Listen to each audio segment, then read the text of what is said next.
I hope कि आप लोगों की आरआरबी स्टाफ नर्स एग्जाम जो कि 2026 अभी 11 तारीख से होने जा रहे हैं, उनकी तैयारी बहुत अच्छे से चल रही होगी बेटा। तो यहाँ पे हमने सीरीज स्टार्ट की है जिसमें हमने 14 क्वेश्चंस कर लिए थे। आज हम आगे क्वेश्चंस करेंगे। पहले ही क्वेश्चन पे चलते हैं। क्लास में नए हो, चैनल को सब्सक्राइब, वीडियो को लाइक शेयर जरूर करना सब बच्चों को, ताकि हम हर एक तरह का क्वेश्चन इस चैनल पे कर पाए रेगुलरली। ओके, तो चलो पहले ही क्वेश्चन पे हम चलते हैं। Patient with COPD receiving oxygen therapy suddenly become drowsy and hypoventilate, the most likely causes. COPD वाला पेशेंट ऑक्सीजन थेरेपी पे है, सडनली जो है ड्राउजी और हाइपोवेंटिलेट हो गया, मतलब उसे सांस नहीं आ रही है, तो मोस्ट लाइकली कॉज क्या होगा? Oxygen toxicity, nitrogen necrosis, loss of hypoxic respiratory drive, pulmonary oedema. तो कल लाइव में भी हमने ये डिस्कस किया था कि अगर सीओपीडी वाले पेशेंट को ज़्यादा ऑक्सीजन चल रही है और ऑक्सीजन चलते पेशेंट ड्राउजी हो रहा है, तो दिस मीन्स के पेशेंट की हाइपोक्सिक रेस्पिरेटरी ड्राइव जो है वो कम हो गई है, खत्म हो गई है, उसमें O2 और CO2 दोनों की रिटेंशन हो रही है। So this is a serious complication. इसके लिए आपको डॉक्टर को इमीडिएटली इन्फॉर्म करना है। नेक्स्ट है patient with the burn has blistering severe pain, red moist skin, this is classified as. Patient है बर्न वाला, ब्लिस्टर्स हो रहे हैं, उसके सीवियर पेन है, रेड मॉइस्ट स्किन है, classified as first degree burn, superficial partial thickness burn, deep partial thickness burn, full thickness burn. So it is a superficial partial thickness burn. क्यों? क्योंकि blisters भी बनते हैं, सीवियर पेन भी है और रेड मॉइस्ट स्किन भी है। डीप पार्शियल थिकनेस बर्न हम तब बोलते हैं अगर पेन नहीं होती और वाइट कलर की स्किन दिख रही होती। क्लियर? सो राइट ऑप्शन यहाँ पे क्या रहेगा? Option number B. और बर्न से एक क्वेश्चन आएगा ही आएगा, ठीक है। Which cranial nerve is responsible for gag reflux? Gag reflux के लिए कौन सी क्रेनियल नर्व रिस्पॉन्सिबल होती है? Vagus nerve only, glossopharyngeal nerve only, glossopharyngeal and vagus nerve, hypoglossal nerve. So it is a glossopharyngeal and vagus nerve, because sensory और motor दोनों ही nerves responsible होती है गैग रिफ्लक्स के लिए। तो ग्लोसोफ्रेंजियल एंड वेगस नर्व दोनों ही जो हैं वो गैग रिफ्लक्स कराती है, क्योंकि एक सेंसरी है एक मोटर है। नेक्स्ट है patient with the myocardial infection should avoid valsalva manoeuvre because it is. So जो एमआई वाला पेशेंट होता है, मायोकार्डियल इन्फेक्शन वाला, उसका वाल्साल्वा मैन्योवर जो है अवॉइड किया जाता है। वो क्यों किया जाता है? क्योंकि decrease myocardial oxygen demand, increase venous return, increase intrathoracic pressure and decrease cardiac output, increase coronary perfusion. So ये इसलिए क्योंकि इंट्राथोरेसिक प्रेशर इंक्रीज हो जाएगा। जब आप वाल्साल्वा मैन्योवर में पेशेंट के थोरेसिक कैविटी में प्रेशर लगाओगे तो जो अंदर प्रेशर है वो इंक्रीज होगा और कार्डियक आउटपुट प्रेशर इंक्रीज होने की वजह से कम हो जाएगी, ठीक है।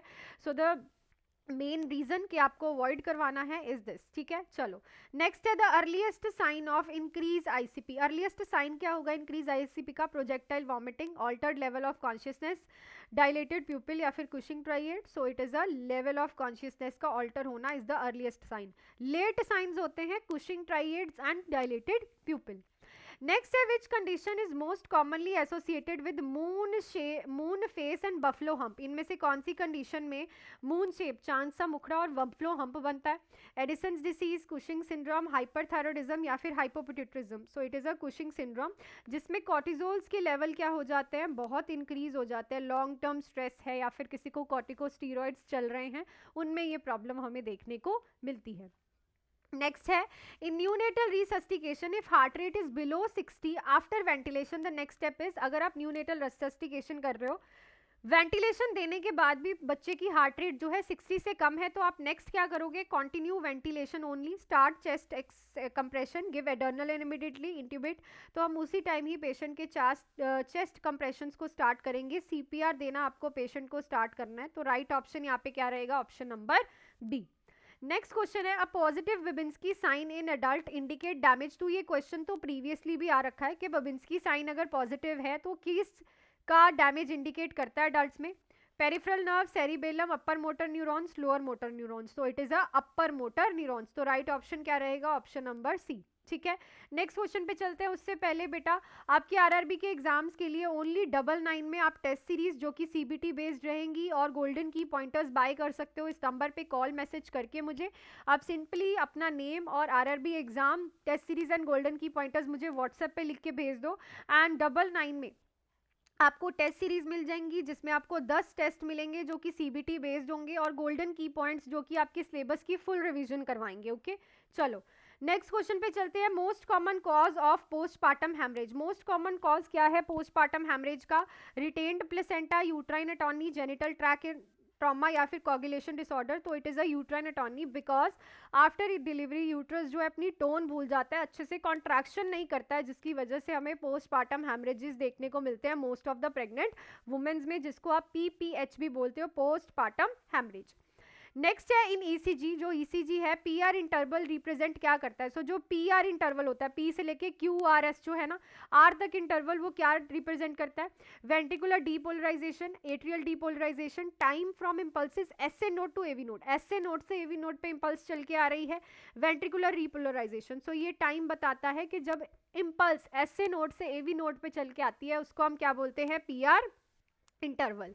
नेक्स्ट है patient receiving heparin therapy should be monitored with, तो पेशेंट हेपरिन थेरेपी रिसीव कर रहा है, किसके लिए मॉनिटर करोगे, PT, INR, APTT, bleeding time. So it is a APTT time, जो कि है आपका हेपरिन में आप देते हो तो APTT देखते हो, और अगर आप वारफरिन देख रहे हो तो PT और INR आपको चेक करना होता है।